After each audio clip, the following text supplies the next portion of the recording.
సాక్షాత్తు పరమేశ్వరుడు తన కుమారుని తెలివితేటలకు మురిసిపోయి పుత్రోత్సాహం పొందిన స్థలం అది. సుబ్రహ్మణ్యేశ్వరుడు తన తండ్రికి గురువుగా ప్రణవ స్వరూపమైన ఓంకారానికి అర్థం చెప్పినటువంటి పరమ పవిత్రమైన చోటది. తంజావూరు జిల్లా కుంభకోణం సమీపంలో ఉన్న స్వామిమలై. ఒకసారి సృష్టికర్త బ్రహ్మ కైలాసానికి వెళుతూ ఉండగా దారిలో కుమారస్వామి తారసపడ్డారట.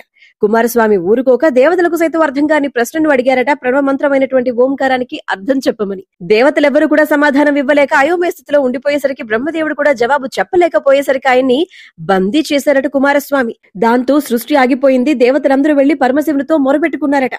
అందరూ కలిసి కుమారస్వామి వద్దకు వచ్చి బ్రహ్మదేవుని విడిచిపెట్టమని అడిగితే అందుకు కుమారస్వామి ఏమన్నారంటే, బ్రహ్మదేవుణ్ణి ప్రణవ మంత్రమైనటువంటి ఓంకారానికి అర్థం అడిగితే చెప్పలేదు, అందుకే బందీ చేశాను అన్నారట.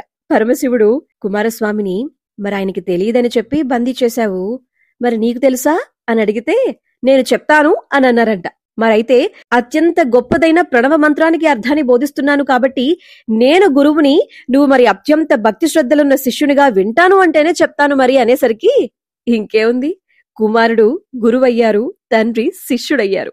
అత్యంత భక్తి శ్రద్ధలతో కుమారుడు ఉపదేశించినటువంటి ప్రణవ మంత్రార్థాన్ని విని పులకించిపోయారట. ఇలా స్వామిమలై క్షేత్రానికి సంబంధించి పురాణ కథనాలు ఎన్నెన్నో.